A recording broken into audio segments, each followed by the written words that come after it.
নমস্কাৰ, এই মুহূৰ্তত আহি পৰিছে আজিৰ কেইবাটাও গুৰুত্বপূৰ্ণ খবৰ। দৰ্শকসকল, এনেধৰণৰ খবৰ নিত চাবৰ কাৰণে চেনেলটো ছাবস্ক্ৰাইব কৰি ভিডিঅ'টোত এটা লাইক কৰি দিব। দৰ্শকসকল, আজিৰ প্ৰথমটো খবৰ হৈছে ডাঙৰ খবৰ।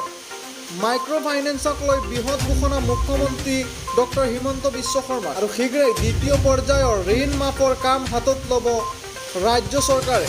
আৰু যোৰহাটত মাইক্ৰ' ফাইনেন্সক লৈ এই মন্তব্য মুখ্যমন্ত্ৰী ডক্টৰ হিমন্ত বিশ্ব শৰ্মাৰ। আৰু দ্বিতীয় পৰ্যায়ত 89 দিনলৈ ঋণ মাফ কৰিব ৰাজ্য চৰকাৰে।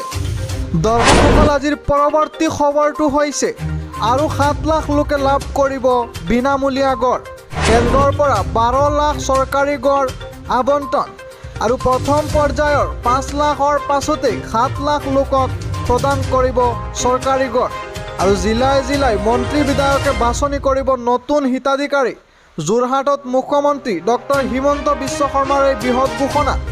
দৰ্শকসকল, আজিৰ 3 নম্বৰ খবৰটো হৈছে অসমৰ বান পীড়িতলৈ জিঅ'ৰ বিশেষ সাহায্য। আৰু 4 দিনৰ বাবে গ্ৰাহকলৈ বিনামূলীয়া কমপ্লিমেণ্টাৰী আনলিমিটেড প্লান। আৰু প্ৰতিদিনে 100 SMS-ৰ সৈতে গ্ৰাহকে লাভ কৰিব 1.5 GB ডাটা আৰু লাভ কৰিব আনলিমিটেড কলৰ সুবিধা। দৰ্শকসকল, ডিমা হাছাও, পূব কাৰ্বি আংলং আৰু পশ্চিম কাৰ্বি আংলং, হোজাই আৰু কাছাৰ জিলাৰ বন্যান্তৰ বাবে এই বিশেষ সাহায্য। দৰ্শকসকল, আজিৰ 4 নম্বৰ খবৰটো হৈছে বাগানৰ শ্ৰমিকৰ বাবে সুখবৰ। আৰু শ্ৰমিকে ঘৰ বনাবলৈ নালাগে NOC। মুখ্যমন্ত্ৰী হিচাপে মই ইয়াৰ পৰা NOC দিছোঁ। মোৰ চৰকাৰৰ দিনত NOC ব্যৱস্থা নাথাকিব। আৰু মুখ্যমন্ত্ৰী হিমন্ত বিশ্ব শৰ্মাৰ এই বৃহৎ ঘোষণা।